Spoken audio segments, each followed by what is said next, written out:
Well guys, back here working on my buddy's Toyota Camry. Unfortunately, $100 job, well, $100 in parts, has now become 300 and some odd dollars. But it's a Honda Accord 4-door sedan.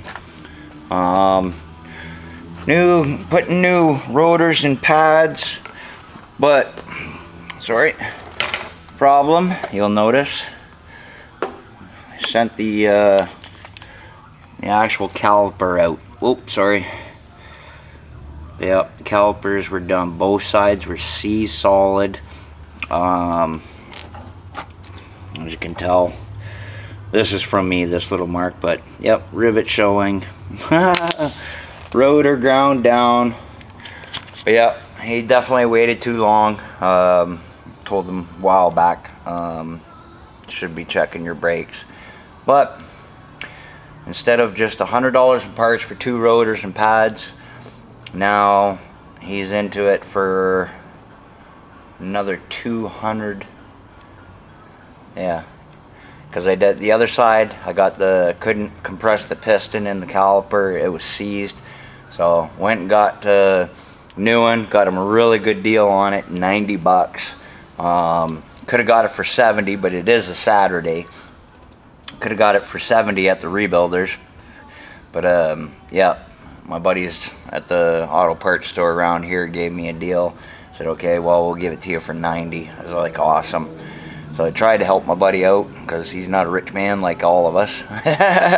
And so yep, did the other side, got it all bled, everything like that. Come to this side, and sure enough, same problem.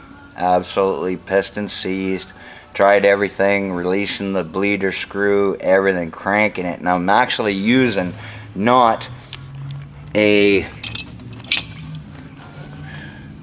C-clamp like usual. What I'm actually using, this is like dual purpose. Making dual purpose tools. This works absolutely perfect for hooking into a caliper and compressing the piston. Instead of buying a separate tool for that job, I actually have a wheel bearing kit, pulling bearings out. So I just use that, make it a dual purpose tool. Awesome. So no sense in buying 2 tools when you already have the one here. So yep, works just the same, exact same. That's all a caliper compressor is. But yep. So now I'm just waiting for parts. Fun.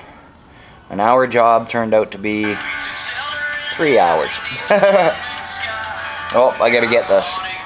Alrighty, so that was just Jeremy getting the parts for the Accord here, and we're doing the brakes on Rebecca's truck. But what I did notice, here, let me get rid of the music. But I put all the brakes on here, but what I did notice is if you lift up and down, there's a little bit of play in those bearings. And when I had the brakes off and the drum off and everything, I was spinning just the hub itself, and you can really hear the bearings grinding. So you can't hear it too much now because of the brakes have been adjusted out. But yeah, it's got a little bit of roller sound, rough roller sound in the bearing. So it's just like, 30 bucks. Just let's do it. Put new bearings and seals. But it's my daughter's truck. It's got to be pristinely safe. Just like when Brandon got his truck. You guys seen the video. We're out back at my place in Luke and doing all the brakes and everything like that. So yeah, we got lots of parts for this truck.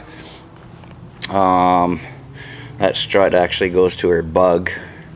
Oh, and got some bad news with the bug. Spent all that money and all that time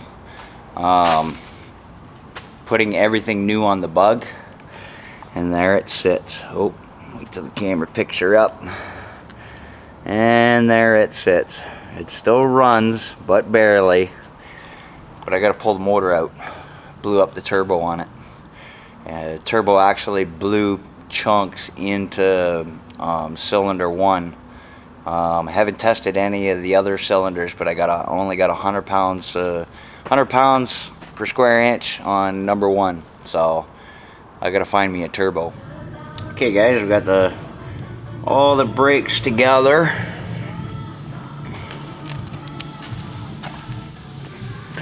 Got that one in, but we're at a standstill because the new wheel cylinders we got, these are actually too short to go inside. Well, it's a different size than this, then that goes to the T on top of the diff, because there's one line that comes back to the axle and then it tees off to both brakes right there.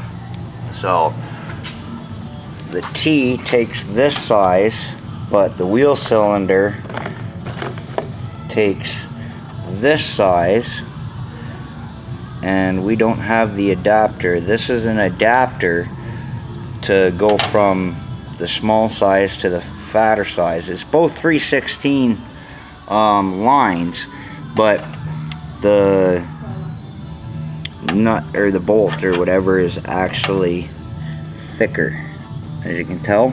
So, and this is too shallow to seat itself in, because this goes into the wheel cylinder and then this goes into here, and this is where you put your flare on this end, but this is too short. So we're gonna get the proper one so we can nix the adapter and go directly into the wheel cylinder. But yep, still at it. And she did it all herself. Wow, a little bit of help from Dad. You need the proper tools for these. Yeah, no, I gotta buy one of those because I hate doing drum brakes without the actual proper hook tool, like the wrench with the different claws on it. Because you end up losing knuckles and skin and everything else. So we got new wheel bearings. Got the new wheel bearing and seal, but they only had one bearing and 2 seals, so we're gonna wait, and she's gonna get a new diff cover. And We took off the spare tire mount. oh yeah, she don't want a spare tire mount. Put it in the back. She took the mount right off. I want my diff plate. She's gonna paint. You're gonna paint the diff cover what? One thing on this truck Speak has up. to be pink. One thing on the truck has to be pink. So we're gonna make the diff plate cover pink and then write on it "Dirty Girl" and have it clear coated so it shows up. Dirty girl. So that's it. That's all. We're at a standstill until we get the new diff cover, the other wheel bearing, or axle bearing, sorry, and that's it. And diff fluid, what? Yeah, I already told him the bug. I already told him about the bug. Alrighty, cheers, guys. The worst thing about that is everybody's gonna think I didn't take care of my bug, but I put so much money into it. You didn't take care of your bug. No, I did. Full synthetic European oil changes every No 8,000 doubt. 6 months. That just sucks. You just put so much time and money into it, and the turbo exploded. Was it the turbo for sure? Yeah. Yeah. So, cheers.